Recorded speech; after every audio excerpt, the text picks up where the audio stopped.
Welcome to the New England Outdoor Life Podcast, where stories, traditions, tips, and tricks come to life by way of those who hunt, fish, guide, trap, and track all over this beautiful region.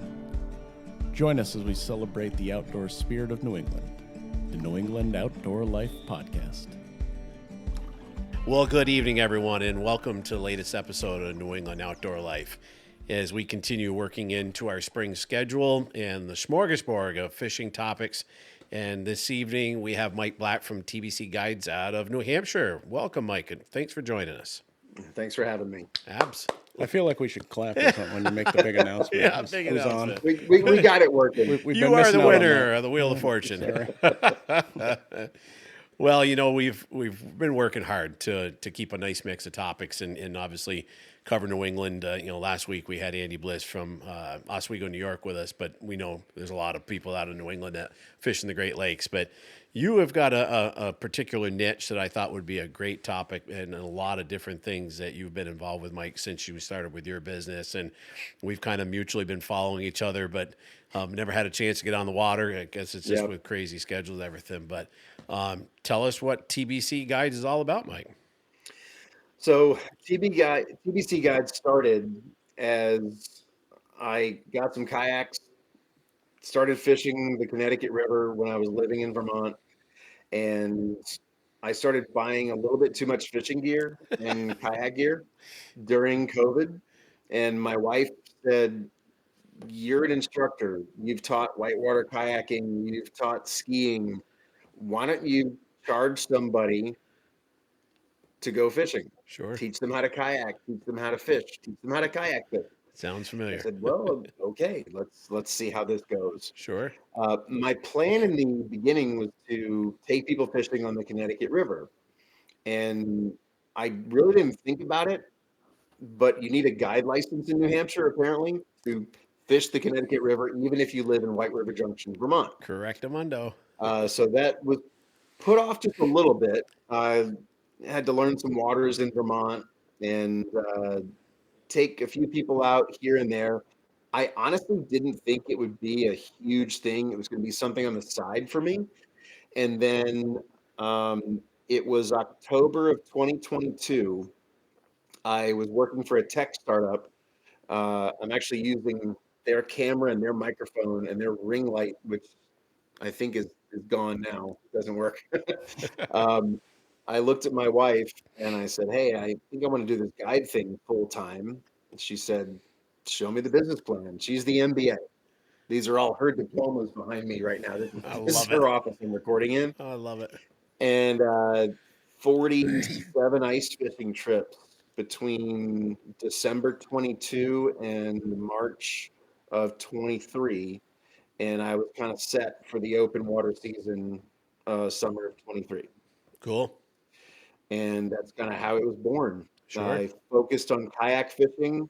I didn't want to be that southern guy. I'm from New Orleans originally, coming up to New England and stepping on the toes of other guides who've been established up here. So I decided to stick with kayaking. Sure. And it worked. It was cool. And are kind of ready to move on to the next phase. Sure. Well, for those of you that are listening in, I think that the Connecticut River gets its fame in two different fashions. You know, anybody that knows the upper Connecticut thinks of fly fishing, the Pittsburgh region, Colebrook, trout waters.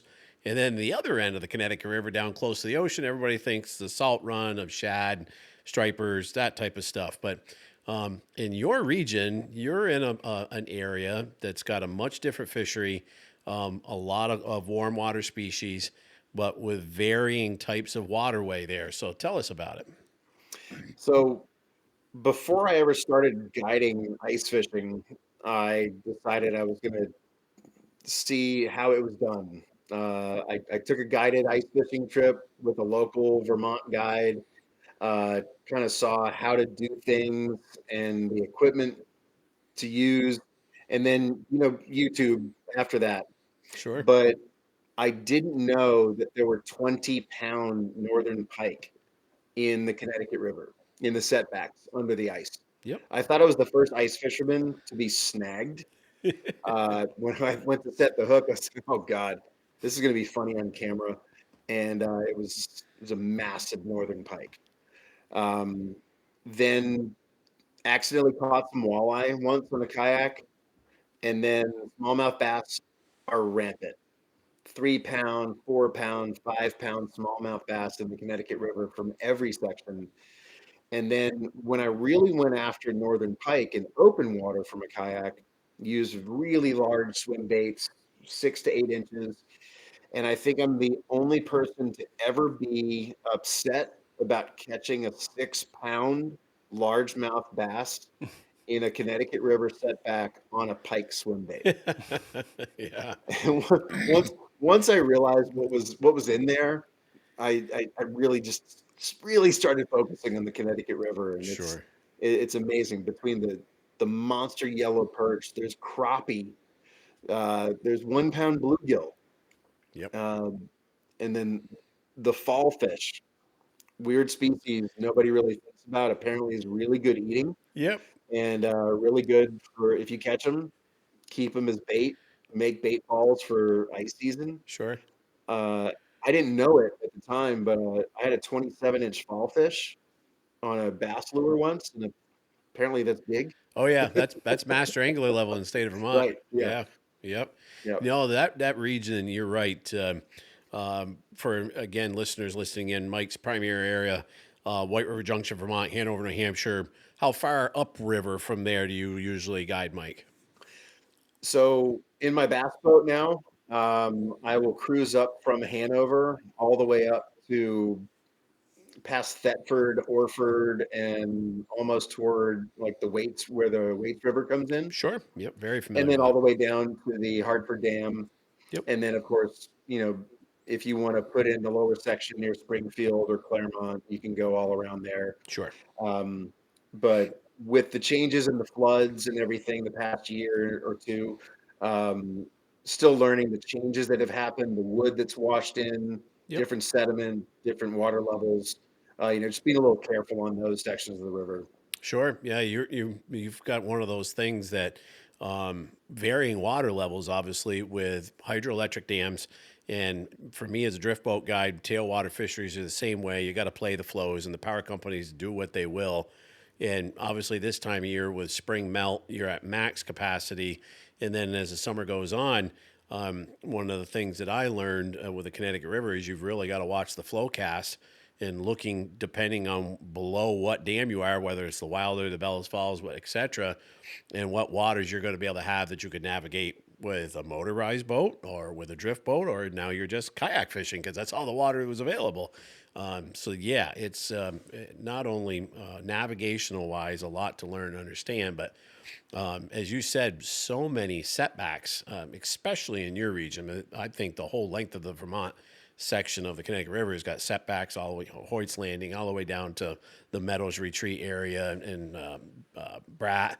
But such a smorgasbord of fish, and some things that a lot of folks don't understand is the Connecticut River, as far as a fishing license goes, is applicable for both state of Vermont license and the state of New Hampshire. But most of the regulations, as far as length and slot limits and overall catch limits, are set by the state of New Hampshire. And I love the slot limit system they've got for walleyes there, but also their pike management program is better than ours here in Vermont. I won't lie.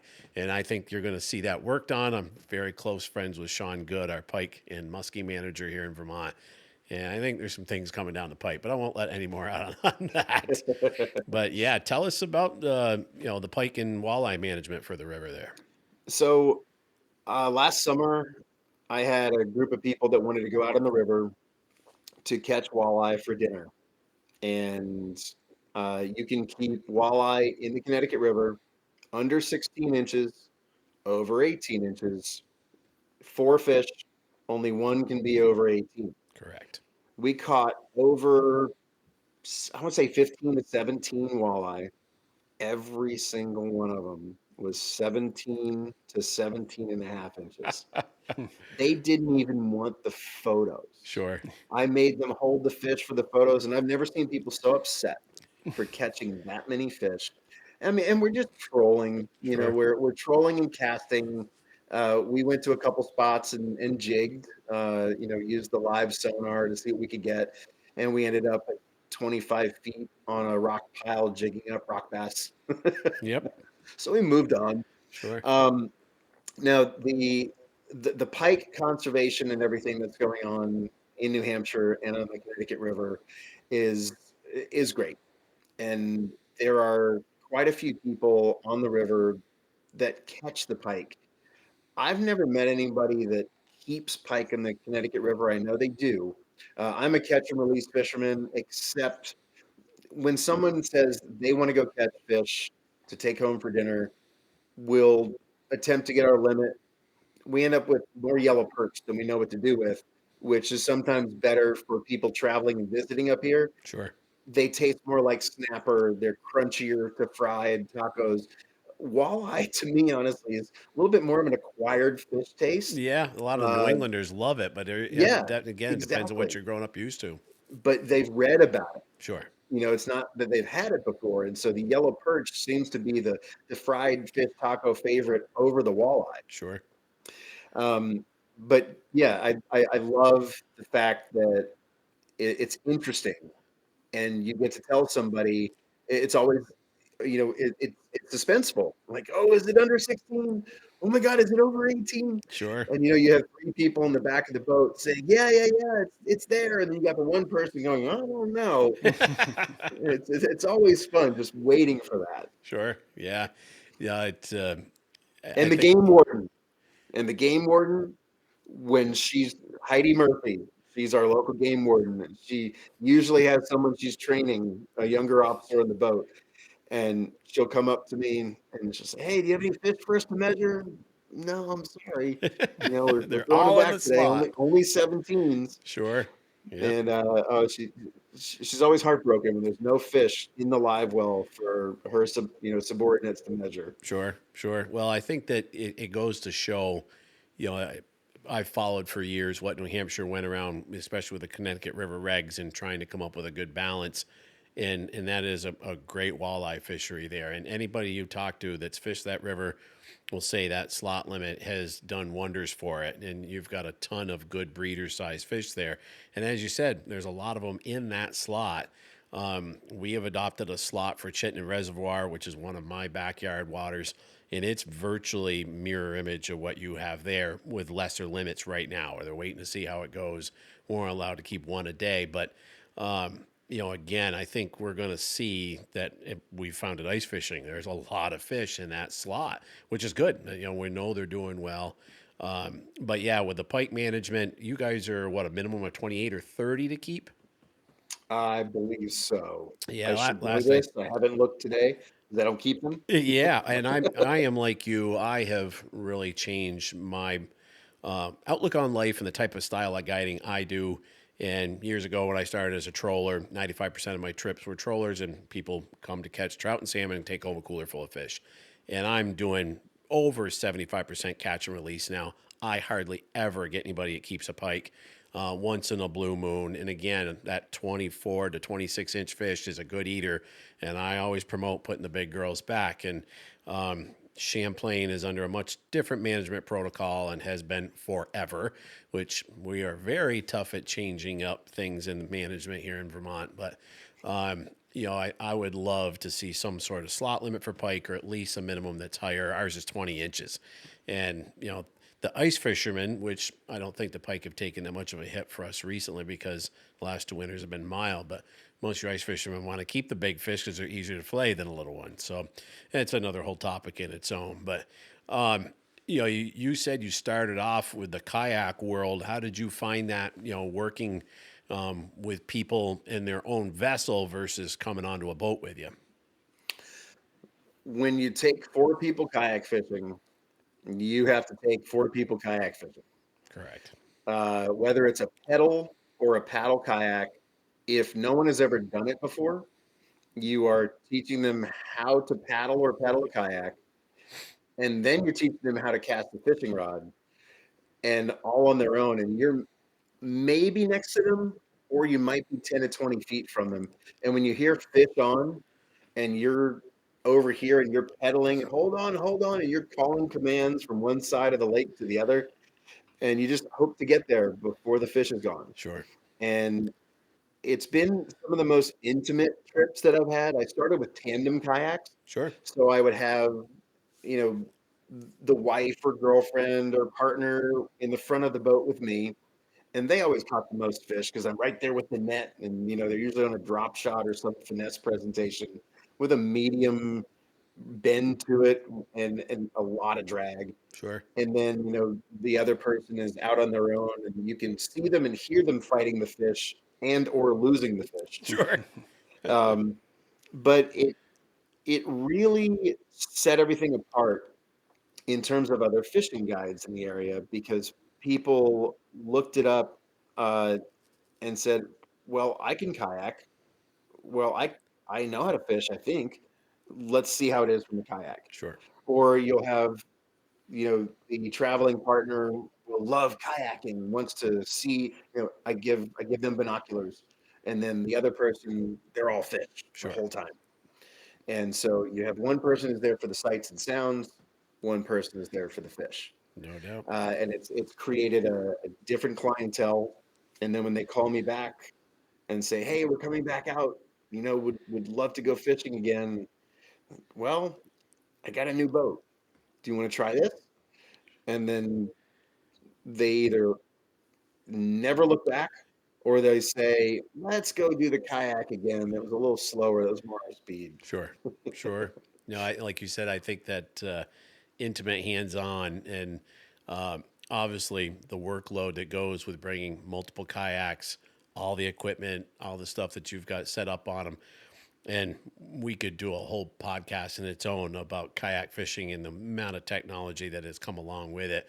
But that's, as a guide, is a lot of work for the tournament guys that are doing it. It's one of the fastest growing avenues of the sport today. But to be guiding it and having, you know, multiple fishing kayaks, which are a bit beefier and meatier than your traditional luxury touring kayak. And once you start adding all those goodies and gadgets and charging batteries and making sure everything's functional, having enough tackle for each one of them, it's a lot of work. And my son and I, had actually contemplated starting a branch of virtually a mirror image of what you and Tim Moore are both doing.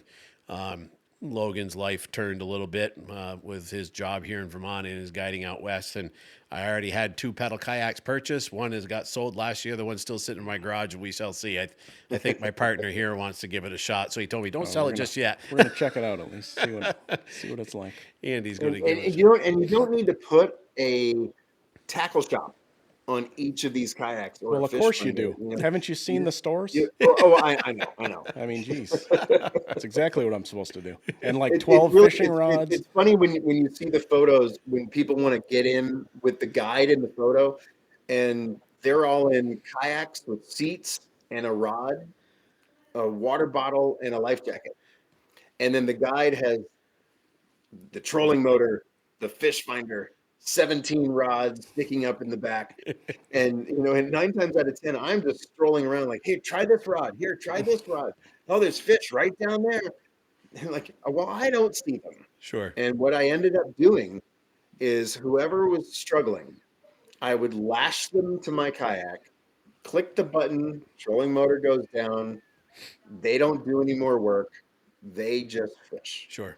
And they'll get their fish, and then I'll move on to the next guest. Yep. You know, as long as I get somebody a solid trophy fish during their day in those 4-person trips, I've done my job. Sure. And if they can do it themselves, Yep. that's the number one thing. I'm an instructor. I'm a teacher.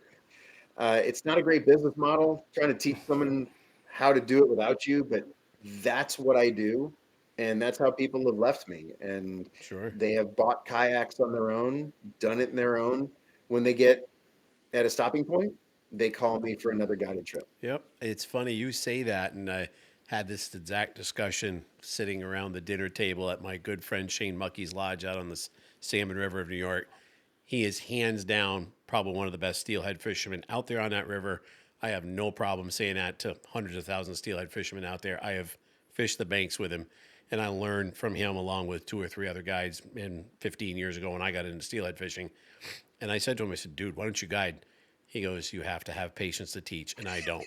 And you hit it right on the nail head. And you and I come from the same frame. I was a fire instructor for 20 some years. I taught class last night. I still teach occasionally. So you're right. I love teaching people new things. And I'm branching into some new avenues myself that'll be announced in the next season or two to challenge myself at 52 years old. I've said, okay, I am morphing into some new things, and not new to a lot of people, but me as a guide in challenging myself. But I love that teaching aspect, and there's so much reward to bring in that new person, whether they're catching a new species they've never caught before. I had a couple from Colorado never caught a bowfin, and they caught one in Lake Champlain with me, and I'm like, you're holding a prehistoric fish, and their eyes almost popped out of their head. When you explain to them the history of that fish, our fishery itself, and what Lake Champlain has to offer, again, I like that part of it, and you hit it on the nail head. And when it comes to the new guides that are studying for their guide license, whether it be New York or New Hampshire or Maine, uh, the New Hampshire Outdoor Learning Center in Wolfboro, I'm very involved in. Last year, there were a number of people that were getting ready to go for their guide license exam for a second, third time, and just wanted a little extra help. And I said, first of all, what region are you guiding in? And we run through some scenarios. Sure. What would you do here? What would you do there? And I would give them my take.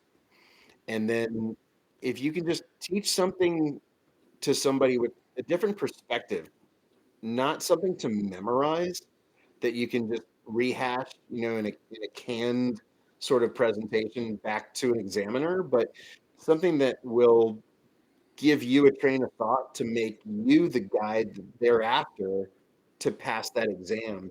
And we have a wonderful cohort of certified licensed guides in New Hampshire that we're all referral partners. Sure. Like, hey, I'm going out of town this week. I have 3 people that want to go fishing. They're staying here. Can you take the trip? Thanks. And then next time when they're out of town or I'm out of town, whatever, we can trade guests, and Yep. it's just great. Yeah, I have, excuse me, gone through the guiding process in New York, New Hampshire, and Maine, all of them, and just to learn about them. And I used to be very involved with our guide association here in Vermont, and still legally the president of the board, but that's another topic too. Our guide system here in Vermont is archaic, sadly, in comparison to the licensing program that New York, New Hampshire, and Maine have. And I wanted to learn so much about it, and got my New York license quite a while ago. And I went and took the New Hampshire test just to try it. And I was amazed. It was way outside the realm of anything I've done in the outdoor world. It was a lot like an entry exam to get into fire or law enforcement, which I was used to. But I realized I needed to buff up a lot more before I'm going to achieve that New Hampshire license. Now, having my Coast Guard captain's license and my New York guide's license virtually is all I need for the workload I've got now, and then some. So it was just looking at putting another feather in my cap, and I'm sure at some point I will achieve that. And you and I may chat off the air about that too. So funny things that can come out of different relationships. But earlier on tonight, before we started recording, you were talking about working with kids, and I know I again followed you through social media, and you've got some really niche things that you do to not only help kids, help people with learning disabilities, and military folks too. Tell us some about that. So I have now a 9-year-old daughter, and when I first started this, she was 6 or 7, just starting elementary school. And there are times in the school year where there is no school. And I quickly realized that I'm not the only parent looking for childcare on days when there's no school. And someone said, would love to book a trip with you when my kids are out of school. How much does the trip cost? well, maybe we'll save up for one in the future, and we'll call you down the road. And I had a couple of these conversations, and I realized that there's a little bit of a financial barrier to get some of these kids out on the water, whether it be on the ice or in a boat or in a kayak. So I decided, well, let's get 3 to 4 kids open water this year, four to 20 kids out on the ice. Um, Lower the price per kid per day, and let's get some kids out fishing. And it'll balance itself somewhere. There's a break even point. That break even point has gotten a little bit bigger, narrower. I don't know how you can describe it, but uh, I'm now doing 4 weeks out of the year when kids have no school for kids fishing camps. 2 weeks in June, 10 days in August, 1 week in the winter, February break, and then any day that there's no school, Veterans Day, Columbus Day or Indigenous Peoples Day, um, any Martin Luther King, any day there's no school, they teacher in service days, those days that you knew were on the calendar, but as a parent, they're tomorrow, but you forgot about them. There's usually a kid mini camp that I've set up. Wicked. So, and parents, if you take your child from 9 to 3 any day, sometimes they don't care what you're doing with them.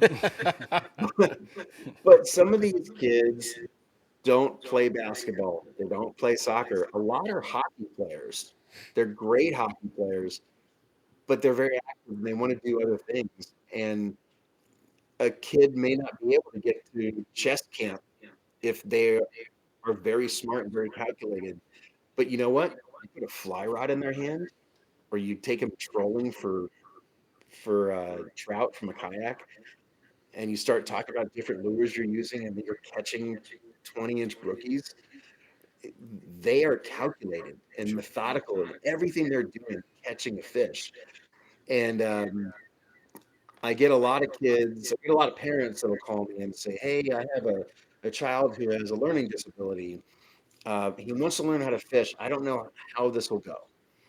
And one of my best trips ever, I had a mother call me and tell me that her son couldn't put 4 or 5 pictures together in order on, how to make breakfast. But if you give him orders on how to fish, 1, 2, 3, 4, and you catch a fish, that instant gratification of knowing that you've done something correctly with the reward, like catching a fish, it instills this train of thought on them that, wow, I just did that. I put it together. I did it myself, and I caught a fish. And it's one of the coolest things. You'll get a very shy child who will not say a word in school.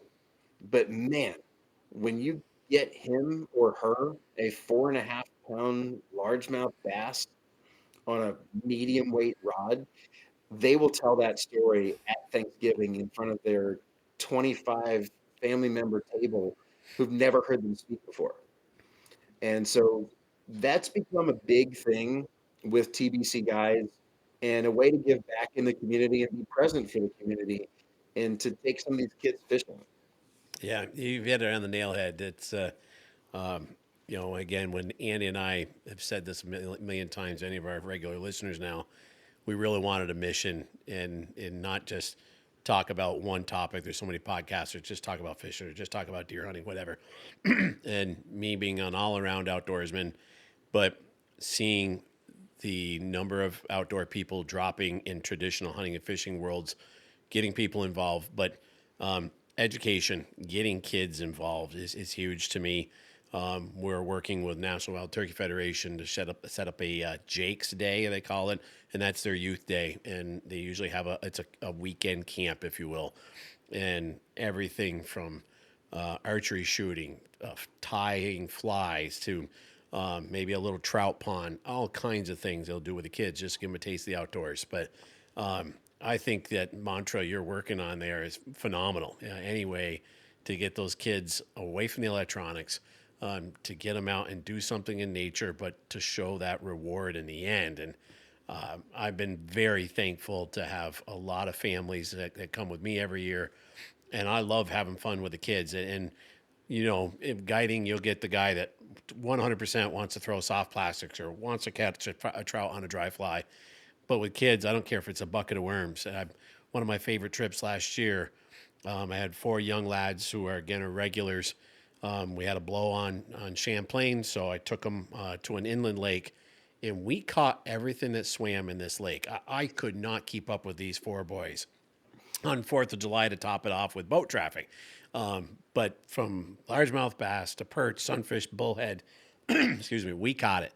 And these kids were high-fiving each other, mucking it up in front of the camera. We did a little video and stuff, and just had a blast with them. That's what it's all about.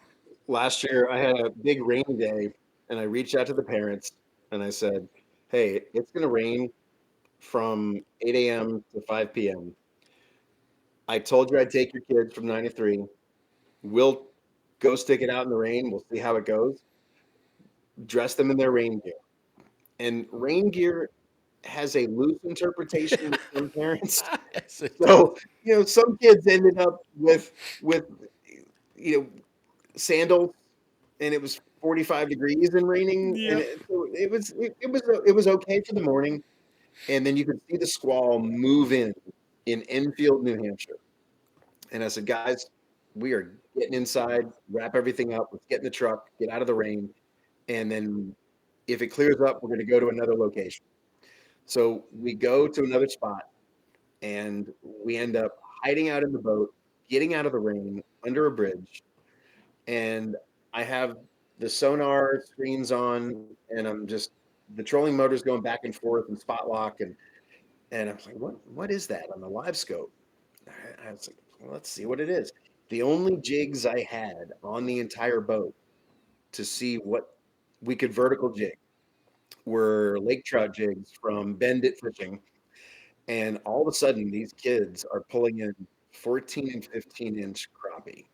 And it was amazing. It was one of the best days ever. And I never would have thought about coming under here to fish for these fish.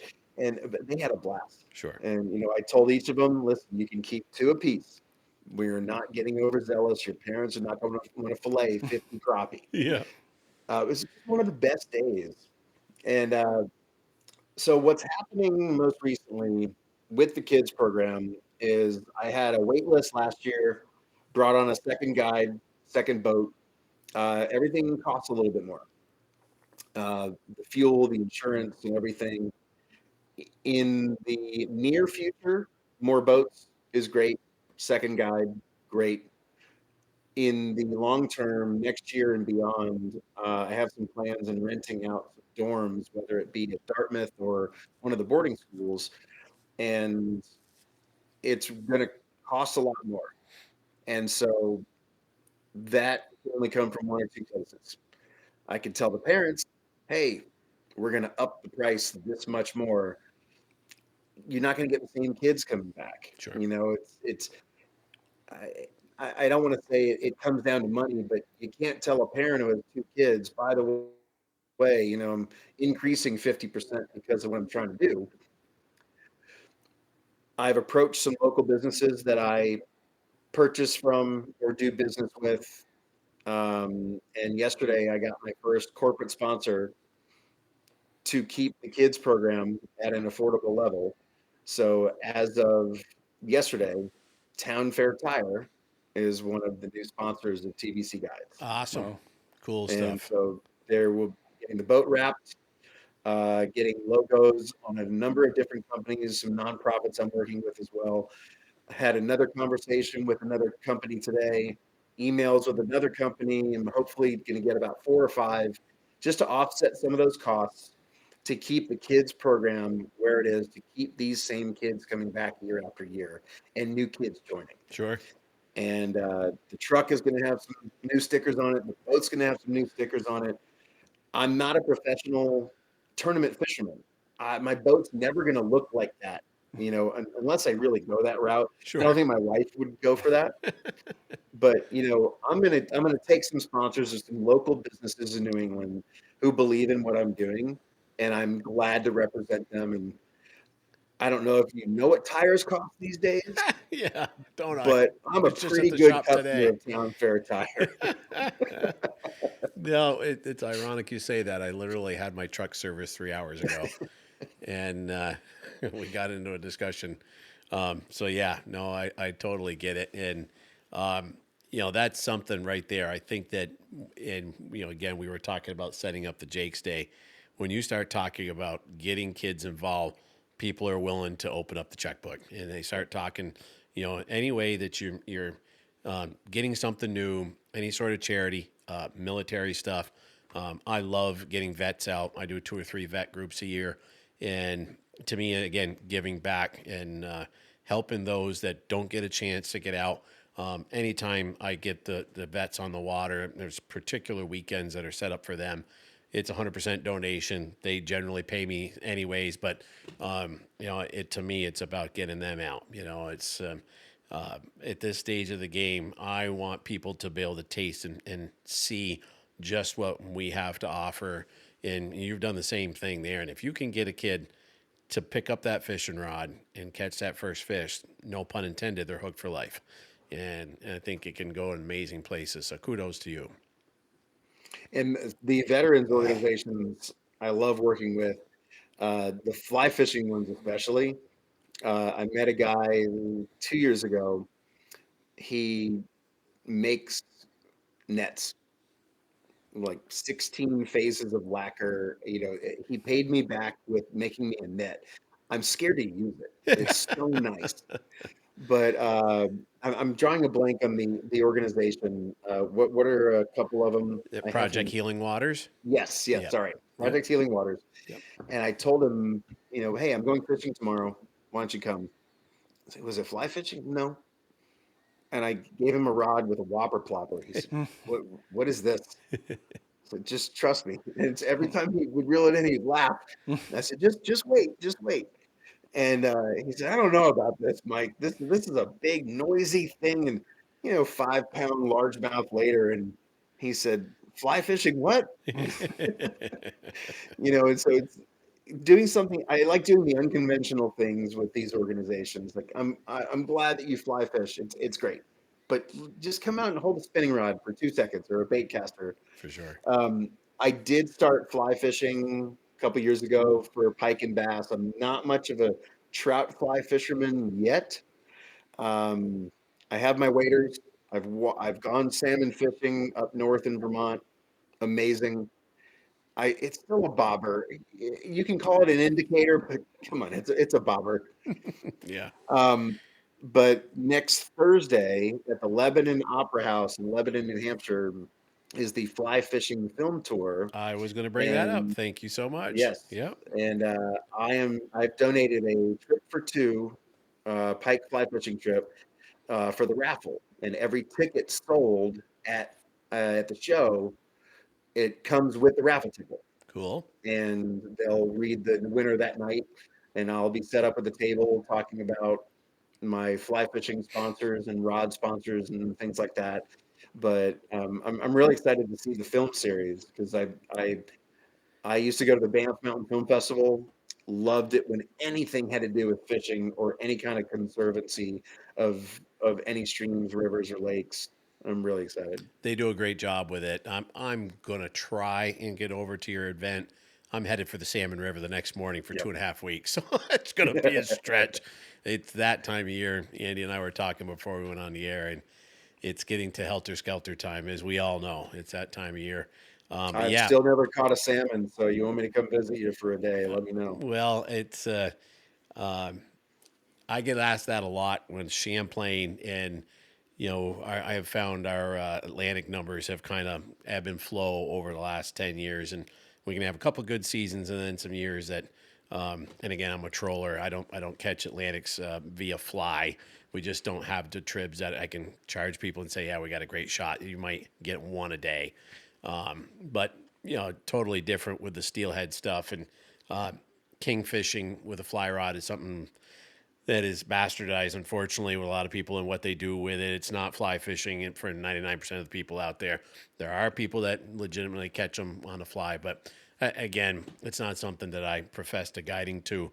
But the reality is that everybody's got a taste of things that they have had experience with, if, when they're looking to book a trip, and then you throw something else at them and say, hey, have you ever caught this species before? And I'll use for a perfect example, sheep's head on Lake Champlain. And, was starting to catch them by accident 6 or 7 years ago, usually jigging for smallmouths. And then I realized, and along with some other guides that were doing the same thing, these things pull like a freight train. Why not go out and target them? And when you get somebody that cranks up a 12 to 15 pound sheep's head, they're like, oh my Lord, what was that? And almost pulls their arm out of their socket, So you're right. It's just finding that little thing that they haven't done before. But, as far as the fly fishing film tour, I got off track there. They do an amazing job. I've been to a handful of them over the years. A lot of them sponsored by Project Healing Waters or in conjunction with them and other fly shops. They do a great job with it. Always worth going to.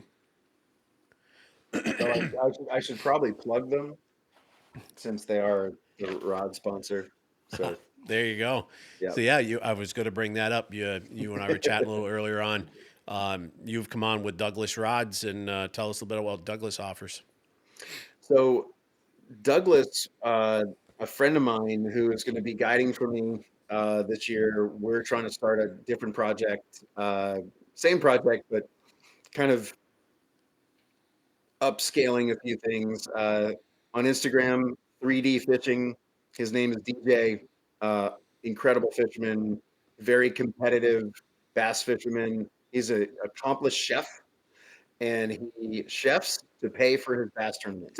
There you go. Amazing guy. But last year we went fishing together, and I was using the rods that I previously had relationships with, and he was fishing with Douglas. And I got a great largemouth, broke the rod, and I got the fish. I got the fish boated, no problem, but the rod broke. And I said, DJ, give me one of those rods. I put the jig bait caster on one of the Douglas rods, and then 2 docks later, I get another largemouth, and it felt amazing. Mm-hmm. So had a conversation with Douglas. I said, hey, here's what I want to do. I produce a lot of content. Would love for you to share some of my content, tag TBC guides. And I mean, they turned right around, they did it. And ice fishing came around, and they made ice fishing rods this season for the first year. And again, sent them some content. Boom, it was posted. It was amazing. But their new X Matrix series and the pros that are using this now, when you get a medium heavy rod that bends like a medium and you don't lose a fish, it's a different experience. For sure. And their series down below that, LRS, this beautiful bright blue on every rod that they have, they don't break the bank. They have the technology and they have the feel to them that makes every fishing line feel like it's the most expensive line. It makes every reel that you're using on their rods feel like a $300 to $400 reel. And the culture of Douglas, the people who fished for them, DJ included, I mentioned to some clients who are holding these Douglas rods who are catching largemouth on smallmouth on the Winnipesaukee. They're fly fishermen. They're drop shotting for smallmouth. Douglas makes spin rods? Yeah. I have 5 Douglas fly rods. I said, Douglas makes fly rods? So I actually just got my first Douglas fly rod. I'm really excited to use it. Yep. I'm putting a Sage Enforcer 910 on it, and it's going to be my pike and bass rod. Sure. My best smallmouth ever, 6 pounds, was on an 8-inch pike fly and on a pike setup. I'm really excited to keep repeating to do that. Cool. But they're just amazing people. I mentioned I'm doing the fly fishing film festival or film tour, and they sent me a care package with a bunch of hats, a bunch of banners, and catalogs. Wicked. They're right there with me, and I love being part of it. Even though I'm not a competitive bass fisherman, I feel like I'm part of the Douglas family. Sure. What's interesting is I just learned that they make something other than fly rods, because that's all I'd ever heard. Sure. So literally, I had no idea. Well, so that's how they started, was with fly rods, and you're right. I know a couple of the tackle shops out on the Salmon River again, the Douglas and salmon run is out there, and then the Douglas rod started, and then I was at Dan Kenny's show probably 3 years ago, and here's a whole booth set up with all bass rods, and I was like, oh, okay, I didn't realize. And they had bait casting rods, they had spinning rods, they've got a trolling line now. They've really done it up, and I don't currently pro staff for them. Might be working on that. That's another topic, but I can tell you, everybody I've talked to says their customer service is phenomenal. You know, it's there's no, as you said, the turnaround's great. So it's good to hear. You know, Sims, guess what? Sims makes rain suits for bass boats and bass fishermen. They make gear for non-fly fishermen. It's pretty amazing what they're doing. And I had a pro staff relationship with Sims as well, and I'm very rarely not wearing something Sims. Yeah, a lot of the guides out on the Salmon River use Sims products and had good luck with them. I'm kind of a jack of all trade of different things I wear from day to day, depending on waders and vests and rain jackets. Excuse me, I think I've got a half dozen different rain jackets all across, and all depends on the day and what I'm feeling I'm going to wear. So, we kind of skipped over. You've more transitioned to boat work, and what's your normal range of around New Hampshire, and what vessel do you do most of your time on now, Mike? So I lucked into a used 2022 Skeeter ZXR 21 foot. The guy that owned this before, his wife slipped and her leg got stuck between the shallow water anchor and the boat and almost snapped her leg.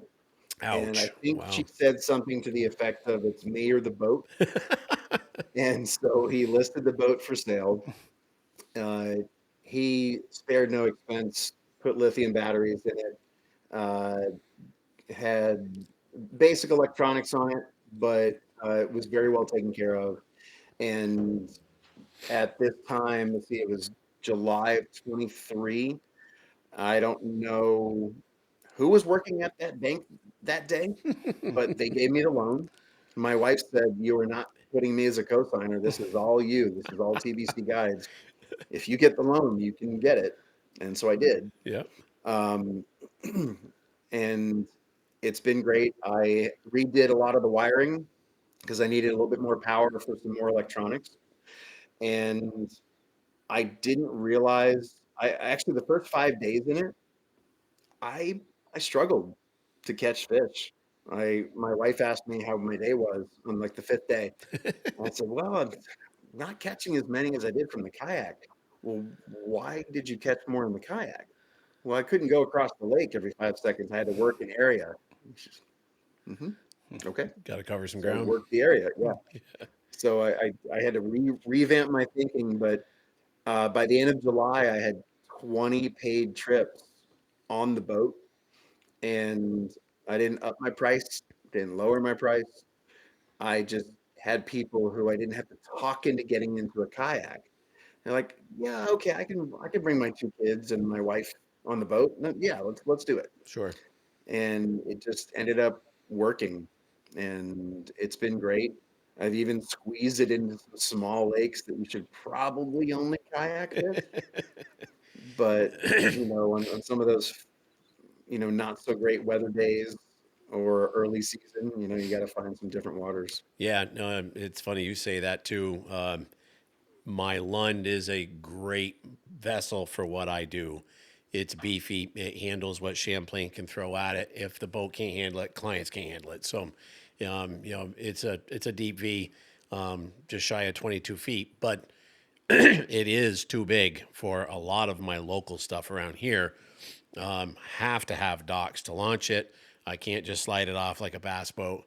But we've got a fair amount of places around here have gravel ramps with no docks at all, and I'm not launching that boat there. I have in the process of revamping my current drift boat, and I put a bow mount trolling motor on it last year, and I was gonna put an outboard on it this year, but I'm a pro staffer for Mercury, and they just came out with a brand new all electric outboard. It looks like your normal outboard, but it's an electric motor. It's not a trolling motor. And I just was looking at it the other day, and I'm going to be calling them up and say, okay, what kind of numbers are we talking? And it's going to give me a vessel, like you said, that I can launch in skinny water, all electric, rechargeable every night. And I can take 3 clients in my 17-foot drift boat and go anywhere as I want with it. So it's a new tool that, and when the new drift boat gets here, that'll be strictly my river boat, and the old tin can is going to become my little local pond hopper. So kind of some plans that I'm doing too. It's just, One of the great things that I love to do with these kids camps when I put them on this big boat is they are learning to launch the boat, trailer the boat, and in an emergency situation, I mean, I'm showing them how to jump a battery. sure. I'm showing them how to troubleshoot motor issues. You know, if they're on a family boat with grandpa or dad or somebody, if there's a medical emergency, you know, these kids will know how to work a trolling motor to get back to a safe location or work a boat. And they'll be able to radio or call for help, or they'll be able to look at the fish finder and look at the GPS, and they'll say, I am right here. Yep. And so we work on a lot more than just fishing. Yep. You know, it's really cool having it. And my wife works as a consultant in the insurance space. So every day when she leaves some sort of meeting, she's like, are you insured for taking kids in the truck to this lake? And you know, you're crossing state lines and this and that. And can I see your waiver, please? And it's so much stuff. But you know, if you treat every guest like you would treat your own child, everybody's going to stay safe. And you know, it's just you're safe, you're fun. Yep. Yeah. That's a hot topic. You know, I think that goes on. I don't care what state you're from. And I always encourage people, no matter what type of lifestyle or business you're looking to get into, you have to take that leap of faith and try for it. And as we said, in the guiding world, every state's different, the regulations, but having somebody that's trained, that's licensed and insured is very key. And unfortunately, in my wonderful state with no guiding regulations, the pop-up guides with questionable insurance or lack thereof is an issue that unfortunately they can get away with because there's just nothing out there. And I always say buyer beware. Do your due diligence and your homework, and take a look at what that particular service has got to offer. What do they have for referrals? And any of that type of stuff is just to making sure. And I have a $2 million policy for a reason, and that's never going to change. So that's what it's all about. I secured myself a couple local, more private ponds for kayak fishing when I first started. And one of the first things from the property owners, I need to be co-insured on your policy. Yep. And every single year, the board of those clubs or properties ask for that documentation. Yep. And it's very simple. It may cost you an extra couple bucks here and there, but you know, the $2 million policy is when someone asks, you're right there. You have Yep. it. I've got 2 resorts on Lake Champlain I work with, and that was Yep. their stipulation. You know, we'll kick a client or two to here and there, but you've got to have a binder to cover us. Not a problem. You know, so it's the name of the game, and unfortunately, our world today. It's the world of liability. You got to cover every aspect. That's for sure. But Do you have a terrorism clause? no, we haven't gotten that far You don't yet. have that one? No. That's it. It's in mine. Um, the underwriter asked, do you operate on any dam controlled bodies of water? I said, yes. Well, if that dam is blown up and it is deemed to have been any sort of terrorism, domestic or international, you need this clause in your insurance binding contract, and it's $5 extra. Oh my Lord. Yeah. And I wouldn't even have thought of that, Sure. but it's there. Those are the type of things that I guess until you ask, it's make Yep. you scratch your head. But again, that is our world we live in today. Well, I can't thank you enough for joining us, Mike, and telling us all about what you've built. And you know, again, I've followed you a ton on social media, and you've done incredible things with your Instagram stuff, and shows today's world that if you've got to have good technology to pique the reader's interest, I guess I would say.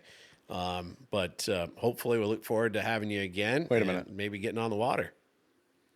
You showed us a cool little reel before we came on. I don't think we got to that, did we? No, and I don't think we got to that at all. I think you should show that. Okay. And tell us what it was, because you didn't even really get to tell I us. totally forgot about that. Yeah, I should have brought that up when I talked about the different students. Yeah, that's right.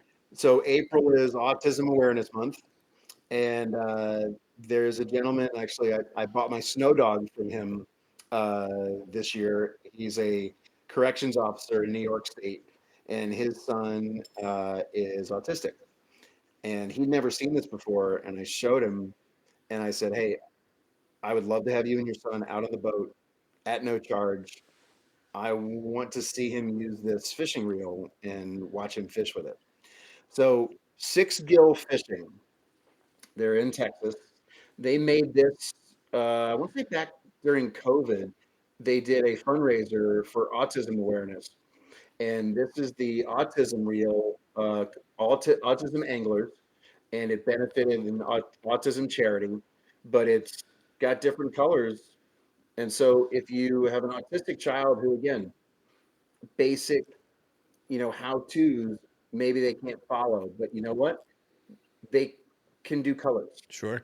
You open the green, you reel the red, hold the blue, and the yellow spins, and when you catch a fish, you're doing it right. And so I hope they bring these back for sale. I have 5 of these. I use them in ice fishing as well as open water. But sometimes, I will hand the only reel that's ready with a jerk bait on it or something is one of these, and I'll hand it to one of the adults, and I'm like, "What am I, 4?" And then they'll hook their first 4-pound smallie on a jerk bait, and they're like, and they change their tune. Sure. And then everybody ends up fighting over the colorful reel. But again, this is Autism Awareness Month, and some of the most rewarding days you'll have on the water is a kid who may not be able to do what you would say is normal for a child in school, but you can teach that kid how to fish. It's really cool. Amen to that. Yeah, for sure. Well, kudos to you, and I love that. That's any way that you can get somebody, especially special needs, to have them out. That's what it's all about. Well, I see big things to come for you, Mike, and the best of luck to you. Appreciate it. I'm sure we will have lots to talk about in the future, but and let me know if those ladies book a trip with you. I promise they wanted you to go I to will. Champlain, so you're my referral source on Champlain. Good stuff. Good stuff. If anybody's looking to book a trip with you, how do they find you? TBCguides.fish, or if you want to check out daily what I'm catching, at TBC Guides on Instagram. Perfect. Well, let's hope Mother Nature is going to cooperate here in the near future. We got one more round of coming tonight by the sounds of it, but looking forward to getting on the water. My guide season starts end of next week. So good luck to you, my friend, and we'll look forward to having you again. Thank you so much, everybody, for listening in again to New England Outdoor Life. Tight lines. Hey there, thanks for joining us today. Don't forget to head over to newenglandoutdoorlife.com to sign up for our mailing list. And while you're at it, check out thirdalarmcharters.com. That's third with the number 3. Have a great week, and we'll see you outdoors.